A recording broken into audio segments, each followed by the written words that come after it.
परमेश्वर यीशु मसीह नासरी के पवित्र नाम का मैं धन्यवाद देता हूं आज के इस समय के लिए जो प्रभु ने आपको और मुझे दिया। मैं परमेश्वर के वचन में से पहला शमूएल की पुस्तक उसका 2 अध्याय 3 पद मैं आपके सामने पढ़ना चाहता हूं। इसमें लिखा गया है, फूल कर अहंकार की और बातें मत करो और अंधेर की बातें तुम्हारे मुंह से ना निकले, क्योंकि यहोवा ज्ञानी ईश्वर है और कामों का तौलने वाला है। अहंकार की बातें और तुम्हारे मुंह से ना निकले, अहंकार की बातें मत करो, अंधेर की बातें तुम्हारे मुंह से ना निकले। आज का ये समय मेरे प्यारे भाइयों बहनों, 2 प्रश्न मैं आपके सामने रखना चाहता हूं। अहंकार क्या है और अहंकार क्यों होता है? मेरे प्यारे भाइयों बहनों, अहंकार अर्थात घमंड, गर्व, जब कभी किसी मनुष्य के पास बहुत सारे ऐसे काम हो जाते हैं जो वो करना चाहता है, बहुत सारी ऐसी चीजें होती हैं जो वो करना चाहता है लेकिन नहीं हो पाती। घमंड तब आ जाता है जब उसके सारे काम बनने लगते हैं।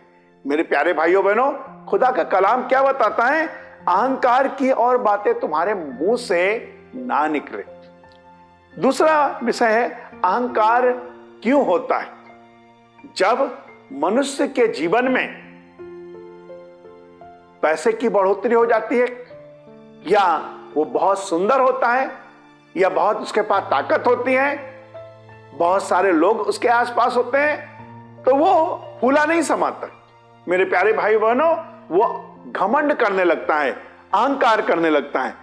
मैं आपको एक जगह लेके चलना चाहता हूं और ये जगह आपको मिलेगी याकूब की पत्री उसका 4 अध्याय और उसका 6 पद। मेरे साथ में आप चाहे तो निकाल सकते हैं और नहीं तो आप इसे नोट कर सकते हैं। याकूब की पत्री उसका 4 अध्याय और उसका 6 पद सुनिएगा। लिखा गया इसमें, परमेश्वर जो है अनुग्रह देता है, इस कारण यह लिखा है कि परमेश्वर अभिमानियों से विरोध करता है पर दीनों पर अनुग्रह करता है। यहां पर हमको देखने को मिलता है, जो लोग अहंकार करते हैं वो परमेश्वर के विरोधी हो जाते हैं, परमेश्वर उनके खिलाफ हो जाता है।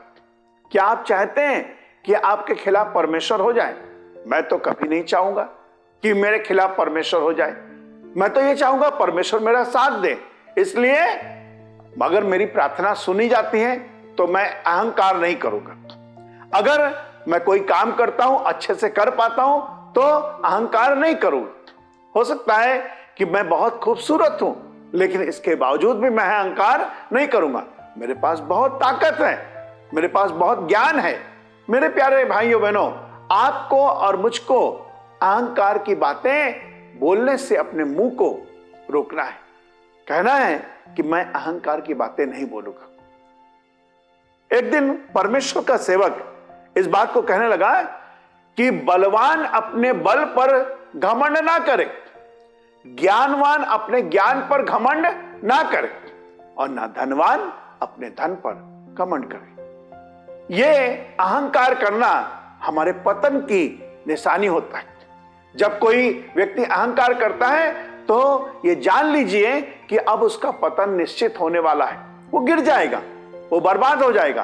अहंकार की बातें, मेरे प्यारे भाइयों बहनों, जब कोई मनुष्य इस पृथ्वी पर रहता है तो उसके जीवन में बहुत सारी ऐसी चीजें आती हैं, लगता है कि इसके कारण से वो फूला नहीं समा रहा। मेरे प्यारे भाइयों बहनों, आपको मैं एक व्यक्ति से मुलाकात कराना चाहता हूं। इसने बहुत घमंड करा। सुनिएगा, इसके चलने से संगीत की आवाज आती थी और ये एक प्रधान संगीतकार था। लेकिन जब इसके मन में गर्व आ गया, अरे मैं ही हूं, मैं ही सब कुछ करूंगा और मेरे ना होने से इनका सब काम बंद हो जाएगा, मेरे प्यारे भाइयों बहनों, वो आसमान से गिरा दिया गया। उसके जो समर्थक थे उसके साथ जमीन पर गिरा दिए गए। मेरे प्यारे भाइयों बहनों, इसका कारण एक ही था कि उनके मन में अहंकार आने लगा। वो अहंकार की बातें बोलने लगे। प्रभु का वचन बताता है, परमेश्वर अभिमानियों से विरोध करता है। परमेश्वर घमंड करने वालों को अच्छा नहीं पसंद करता है, अच्छा नहीं चाहता है। परमेश्वर को अच्छा नहीं लगता है कि उसके लोग, उसको जानने वाले इस प्रकार से घमंड करें। आज आप अपने परिवार में अच्छे से रह रहे हैं, अपने बच्चों को देख रहे हैं, अपना काम कर रहे हैं, आपका काम बहुत अच्छे से चल रहा है, लेकिन घमंड मत करिएगा। हो सकता है आप चर्च के पादरी हैं, हो सकता है आप एक व्यवसायी हैं, हो सकता है आप एक घरेलू महिला हैं, लेकिन आपको अपने जीवन में यह निश्चय करना है, प्रभु मुझे ऐसा बना कि किसी भी कारण से मुझ में घमंड की बातें ना आने पाए, मैं अपने मुंह से घमंड की बातें ना बोलूं। कभी लोग कहते हैं ना, अरे भैया आपने मेरा जूता देखा है 10,000 रुपए का है, आपने मेरा कोट देखा है 36,000 रुपए का है। मेरे प्यारे भाइयों बहनों, आप किसको क्या सुना रहे हैं? प्रभु का वचन बताता है कि सुलेमान राजा जो सबसे ज्यादा कीमती कपड़े पहने था, उसका भी अस्तित्व ना रहा। आज जो मैदान की घास, इतने अच्छे अच्छे फूल दिखाई देते हैं, वो भी एक दिन नहीं रहेंगे। मेरे प्यारे भाइयों बहनों, हम किस बात पे घमंड करते हैं? हमारा घमंड करना ठीक नहीं है। मैं आपको एक और जगह लेके चलना चाहता हूं। ये मिलेगा आपको पहला तीमुथियुस उसका 3 अध्याय और उसका 6 पद।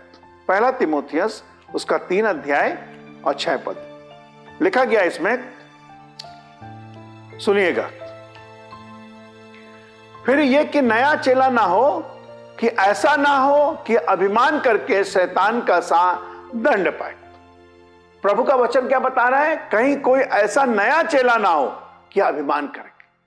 जब किसी नए लड़के के हाथ में अगर माइक दे दिया जाए तो कहने लगा अब मेरा ये हो गया, अब मुझसे मत कहना, वो सारी चीजें करने लगेगा।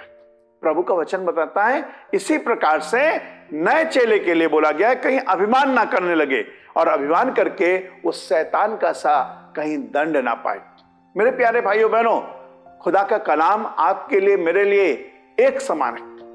हम जब परमेश्वर के वचन को पढ़ते हैं तो जानते हैं कि परमेश्वर हमारे लिए एक आशा का संदेश रखता है कि उसके सब बच्चे बच जाएं। और इसके लिए कहता है कि घमंड की बातें अपने मुंह से बोलना बंद करो। जो कुछ भी करते हो अपने जीवन में ये वाली बात को तुम निश्चितता के साथ में बिठा लो कि चाहे कुछ भी हो जाए मैं घमंड नहीं करूंगा। आप अच्छे से काम कर सकते हैं, वेरी गुड। आप गीत गा सकते हैं, बहुत अच्छा। आप सब कुछ कर सकते हैं, बहुत अच्छा। लेकिन घमंड को कोई स्थान मत दीजिएगा। मैं प्रभु के वचन के मुताबिक आपको एक आशा का संदेश देके कहना चाहता हूं, जो लोग इस संसार में धनवान है, मेरे प्यारे भाइयों बहनों, इस संसार में धनवान होने का अर्थ केवल ये नहीं है कि वो लोग पैसे से धनवान है। कुछ लोग ताकत से धनवान है, कुछ लोग ज्ञान से धनवान है। और परमेश्वर का वचन बताता है कि अभिमानी ना हो, अभिमान मत करो, अहंकार मत करो। मेरे प्यारे भाइयों बहनों, मैं प्रभु यीशु मसीह नासरी के नाम में आपको आशा का संदेश देना चाहता हूं, नया सवेरा नई आशा के माध्यम से, कि आपके जीवन में अहंकार का बिल्कुल नामो निशान पाया ना जाए और आपका परिवार अहंकार से दूर रहे, अहंकार की बातें आपके मुंह से ना निकले।